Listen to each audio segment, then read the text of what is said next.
He played press man coverage on the outside and turned and ran and carried some dude who was like 30 pounds lighter than him, like 30 yards down the field.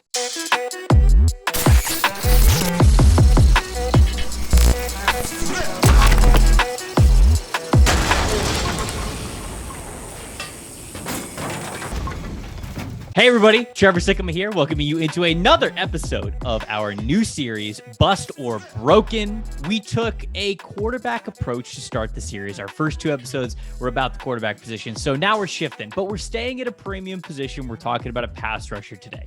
And I wanted to talk about this guy because his narrative in how he came in the league and even now who he is today are things that I don't think everybody knows the whole story. We're talking about former Miami Dolphins pass rusher Dion Jordan, who was selected with the number 3 overall pick in the 2013 NFL draft. And to help us understand everything that went on with that decision, what happened with Dion Jordan during his time with the Miami Dolphins, and some of the things afterwards, we have our resident Dolphins expert at the Draft Network, Mr. Kyle Krabs, the one and only. Kyle, appreciate you joining me for this, man. What's up, Trev? I would say I'm looking forward to reliving all of this, but that would be a lie. So instead, I'm glad you chose me to come on and talk, and I'm looking forward to a little bit of quality time with Trevor Sikkema. Well, we need to, I appreciate that first and foremost. We first need to talk about how Dion Jordan even came to the Miami Dolphins, because, you know, he got his first start his third year at Oregon, kind of really had a breakout year, had the senior year, but didn't play the entire season. So he was a little bit of an unknown. He was a little bit green, but I felt like his combine was nuts. His measurables were crazy. And that was what made him so alluring. However, I think you and I talked about this silver lining of how the Dolphins selected him number 3 overall. They weren't originally picking at 3 overall. They were originally picking at 12. And all they had to do to move up from 12 to 3 to go get him was trade a 3rd round pick. What was it? Number 42. 42. So it was 12 and 42 to go up to 3. So in the grand scheme of things, it might be one of the cheapest trades into the top 3 in the modern history of the NFL draft. Insane. So that's all it took. But when you go back and you look at that 2013 NFL draft class, you kind of see why it was so easy to go up, because the top of that draft was really like pulling teeth to find quality hits there. And obviously part of what stings is Miami has long been plagued by bad offensive line play. And the very next pick was Lane Johnson out of Oklahoma, who went to the Philadelphia Eagles at 4. Little extra salt in the wound there. Man, I'm looking at this 2013 draft class. You're right. This is the Eric. I'm not Fisher. kidding. This is the Eric Fisher draft class, and it's Fisher, Luke Jokel, Dion Jordan, obviously, Lane Johnson. Okay, all right, Lane Johnson, Ezekiel Ansah, Barkevius Mingo. Keep going. Jonathan Cooper, Tavon Austin. Keep going. D. Milner, Chance Warmack, DJ Fluker. This is insane. Yeah. So that's why it cost you 42 to go up to 3.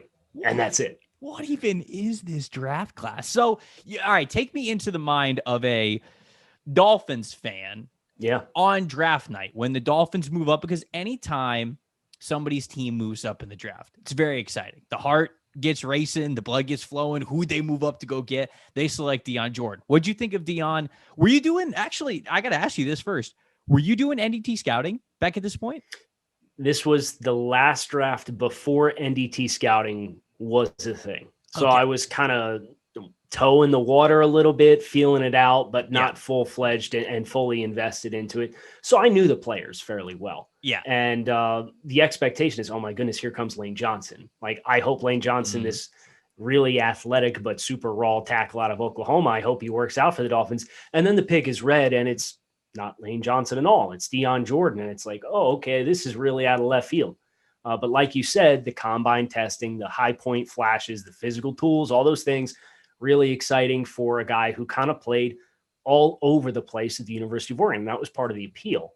But this is those players that you talk about and you say, well, I hope this team has a plan for him. Dion Jordan was one of those players.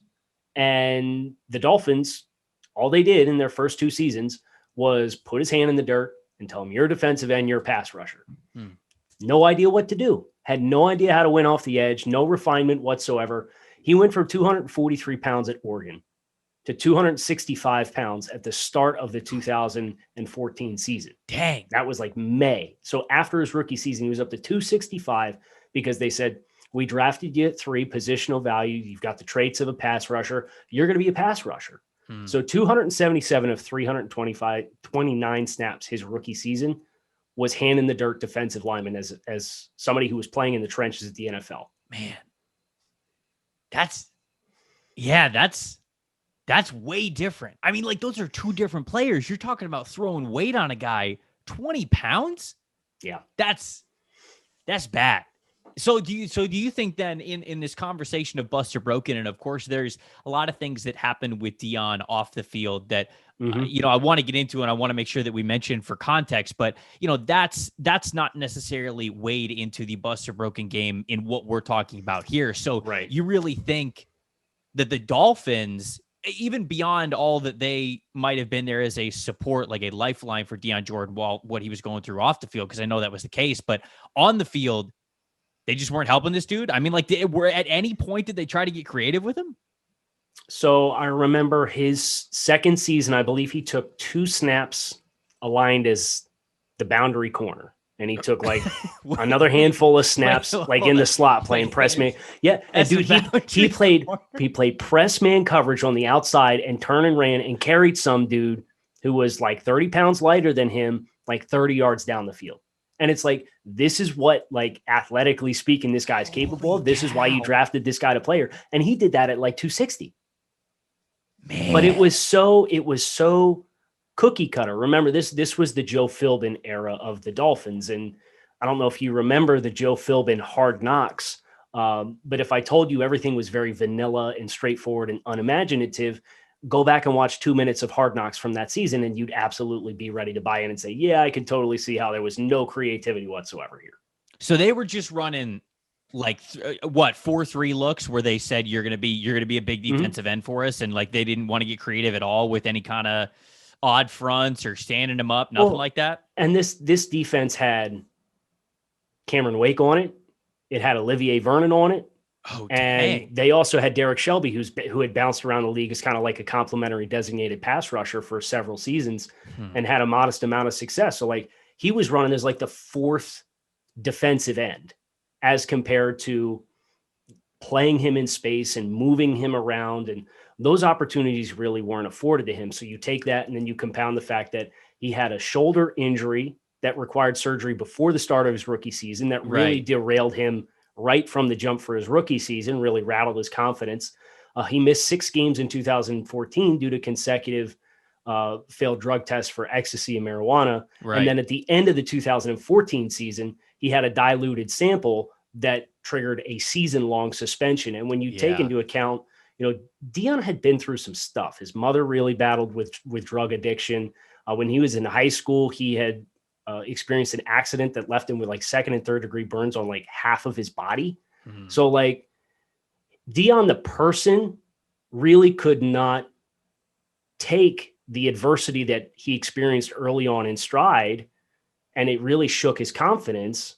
And how he chose to cope with that kind of led to some of these self-sabotaging behaviors that really got his career off track instead of just having some adversity and pushback early on. Yeah. So, I mean, that's, you take into account the person off the field. Right. And that the adversity he got really early on in his pro career and with what the Dolphins usage looked like, it was just kind of this toxic storm for Dion that built up. And that's how you end up sitting out all 2015 with a suspension, and then you're cut and you sit out for all of 2016. And it takes you linking up with Tariq Azim to get your mental well-being right. And then you can go about trying to reclaim your career. So that's kind of the personal side of Dion as well here that needs to be mentioned, but there are so many other variables that the Dolphins need to be accountable for this pick that extend well beyond just what Dion was going through personally. Yeah, I remember doing a lot of research and reading up, for this episode that we're doing here, but it was articles that I had read in the past that I wanted to reread again that just talked about the journey that he was on really when he came to the NFL. And he was very transparent for this interview, one interview in particular that I remember reading of him where he talked about a lot of his struggles. And I think that taking the on-field struggles, or like practice struggles, if you will, and bringing them into context with what he might have been going through outside of the field, that paints a clearer picture for you. Because we often think, and this Buster Broken show, it's a lot about, hey, did the team ruin him on the field, or was he just like not a good talent? Well, with Dion Jones, it was clear that he was a talent. I mean, you telling me he played a couple of snaps at boundary corner. I mean, I don't know many edge rushers, I don't care how much you weigh, that would be able to even do that and not give up a touchdown immediately. So the guy was clearly talented, but there are so many guys who are talented players who get drafted every single year that their journey and where they are as human beings goes into a lot of how they play early on and how they mature in their own game. And yeah, I can totally see and understand and at least recognize that if you're having these big time struggles on the field, and you got to think about this too. I always try to take into account distance traveled from where a guy played college to where he might be living now on a team. Doesn't get any further than Eugene, Oregon to South Florida, man. I remember this with Ronald Jones when he went to the Buccaneers, because there was nobody in the Bucs running back room that should have held Ronald Jones back. I don't mean that to be a slight on Peyton Barber. Peyton Barber was good for them, but they drafted Ronald Jones at the top of the second round to be the guy. And he wasn't early on. And he just looked, I remember covering those training camps, he just looked timid. He just did not look confident. You think about it, kid from Texas, plays college ball at USC, goes to Tampa. How many people do you think he knows in Tampa? None. His whole life is just uprooted. And so for Dion to have struggles on the field, then maybe not really have a support system that was the right support system in Miami, you can understand how that would really, unfortunately, spiral both on and off the field. This is the perfect segue, because the Dolphins front office and infrastructure and coaching staff, they weren't even getting along with each other at this point in time. So before we had Game of Thrones, there was the Dolphins front office conflict between Jeff Ireland and Dawn Aponte / Joe Philbin. So if you're not well versed on this saga kind of lasted from when Philbin was hired in 2012, and it even goes back to when Aponte was hired by Bill Parcells in 2010, and Ireland was the acting GM at the time. And when Jeff Ireland was fired at the end of, I believe, the 2014 season. So after Dion Jordan had already been in the league for 2 seasons and had the diluted sample. Ireland hired as the GM when the Dolphins did their rebuild after a 1-15 season in 2007. Bill Parcells comes in as the football czar, was the big buzz title for Parcells, and Ireland was handpicked to come act as the GM. Dawn Aponte is hired by Bill Parcells in 2010 to come in as a cap specialist. Now, Bill Parcells shortly afterwards left the organization, and Dawn Aponte, sensing that her number one champion within the organization was no longer in the picture, started to make sure that she was spending quality time with Dolphins owner Stephen Ross, whether that was flying with him to games or attending practices and so on and so forth. Very hands-on. Jeff Ireland sees this taking place. So he goes to Stephen Ross, the owner of the team, and he says, listen, this Dawn Aponte thing, I don't really think it's working out all that well. I think we should probably part ways. Stephen Ross's response is to not fire Dawn Aponte. It's to give her a promotion, double her salary, and make her the vice president of football operations, executive vice president of football operations. The team fires Tony Sperano at the end of the 2011 season. Okay. They're engaged in an early 2012 coaching search. Dawn Aponte is sitting in and an acting member of the decision-making process for who's going to be the next head coach of the team, alongside Ross, Jeff Ireland, and others. And they are very clearly butting heads because there's a power struggle there, because both of them are direct reports to Stephen Ross. They hire Joe Philbin. Dawn Aponte starts working with Joe Philbin on a weekly basis about, before your press availability, let's talk about how we answer certain questions, and we want to make sure So Dawn Aponte very quickly gets an ally in Joe Philbin. And as this team is struggling to crack 500, the pressure for whose fault it is got so bad that Jeff Ireland and Joe Philbin did not speak for half a season in season at all, the entire time. It's just wild.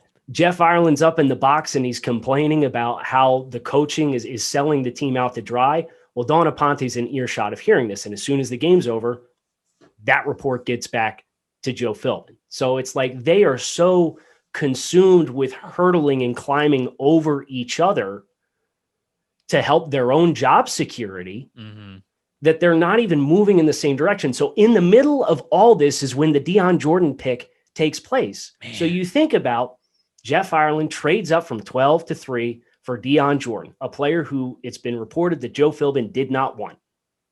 Joe Philbin and his staff then proceed to use Dion Jordan at a position he played very rarely and with no imagination on the field, to the point in which he gets no momentum going whatsoever. And all the while, the coaching staff and the front office are butting heads about whose fault it is that the team is stuck in neutral and can't get into a winning rhythm. So you talk about wanting to give Dion Jordan an emotional support system or infrastructure to help him be the best version of himself that he can be. These guys couldn't even finish on winning games together. So this is the perfect example of like, you guys got to be on the same page. Yeah. Man, and that's the biggest reason, in my opinion, that the Dion Jordan thing went the way that it did, was because they weren't on the same page as an organization from all of these people who were directly reporting to the owner of the team. Man, to hear it like that, to hear the background like that, it's so crazy to just, you hear about ego stories in the NFL all the time, and I think we joke about it a lot, but that's very real. It's crazy how you can almost take like a high school clique or like just these high school lunch table disagreements that you remember having years and years ago, and instead you just put billions of dollars in the middle of it, in all of these things. And how many people's lives too, right, impact, and not just, not just coaches, not just players, not just staff members.